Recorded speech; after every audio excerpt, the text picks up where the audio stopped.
At ayun nga ho guys, ito si Bataan Representative Geraldine Roman, may nakikitang solusyon di umano sa pagkalat nitong fake news na sinasabi. Ayan. Yun nga lang, nakikita niya dito maapakan ang constitutional rights ng mga tao. Tama naman. Ito pakinggan natin guys Sa gitna ng banta ng fake news, may dalawang posibleng solusyon si Bataan Representative Geraldine Roman, pero hindi raw ito basta-basta.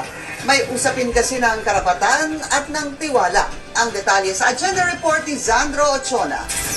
Dalawang hakbang ang nakikita ni Bataan 1st District Representative Geraldine Roman na mabubuo mula sa serye ng pagdinig na isinagawa ng Kamara para labanan ng fake news. Una, ang pagkakaroon ng direktang kontrol ng pamahalaan at monitoring ng social media content sa pamamagitan ng DICT. Magsisilbi ang ahensya bilang watchdog para sa social media content at social media creators. Yun nga lang, posible raw lumabag ito sa konstitusyon. Talaga magiging unconstitutional yan kung hahawakan ng DICT itong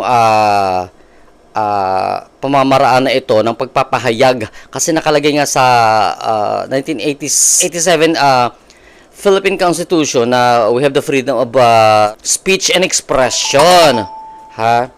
Kung gagawin ito, talagang papalagan ito ng mga tao at lalo pa ng Korte Suprema kasi ito ang nakasaad sa ating saligang batas. Ayan ho. So, ang fake news kasi, ito nagtataka ako dyan sa fake news na yan.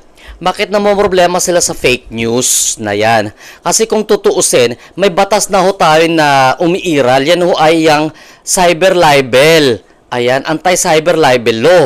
So, ano ba pinagkaiba kasi ng fake news? Tsaka yung cyber libel. Kung babalangkas sila ng batas, ito sa opinion ko lang kung bagbabalangkas sila ng batas, siguro mas maganda kung i-define nila ang pagkakaiba ng fake news doon sa libel.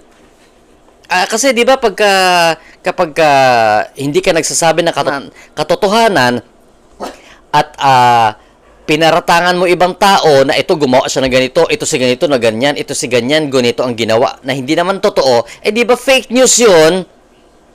Di ba hindi totoo 'yun? So automatic libelous 'yun.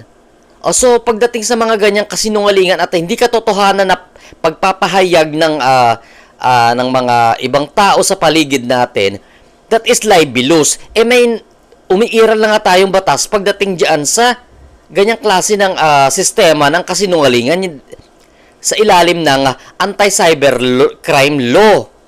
Di ba? So nagtataka lang talaga ako kung ano pa ho ang ibang klase, kung ano pa ho ang pagkakaiba ng libelous doon sa fake news. Kasi nakikita ko kung ang libel, pag nagsampa ka ng cyber libel na case, di ba yun din yun ang bottom line niya? Bakit niya nagsampa ng cyber libel? Kasi nagsisinungaling ka. Pinaratangan mo siya na gumagawa siya ng ganito na hindi naman totoo o pagsisinungaling. Di ba?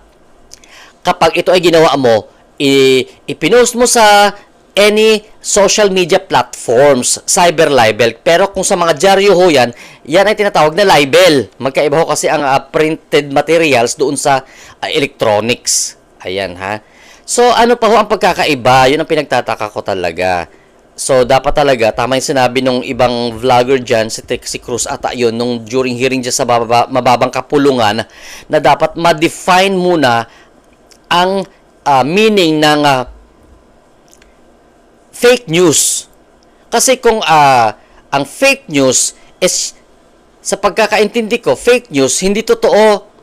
Fake news, pagbibintang, fake news yan. Sinabi mo na pangit ako, fake news yan. Sinabi mo magnanakaw ako, fake news yan.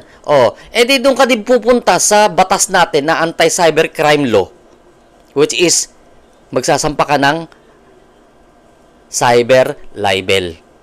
'Di ba? So ano pa ang problema doon? 'Yun lang naman ang katanungan ko. Ayan. Kasi kung ipupush talaga nila itong klase na ayon kay Bataan Representative Geraldine, so talagang maapakan nga naman talaga ang karapatan ng mga mamamayan pagdating sa freedom of speech and expression, kasi nakalagay yan sa Article 3, lahat ng karapatan nating mga tao dito sa Pilipinas.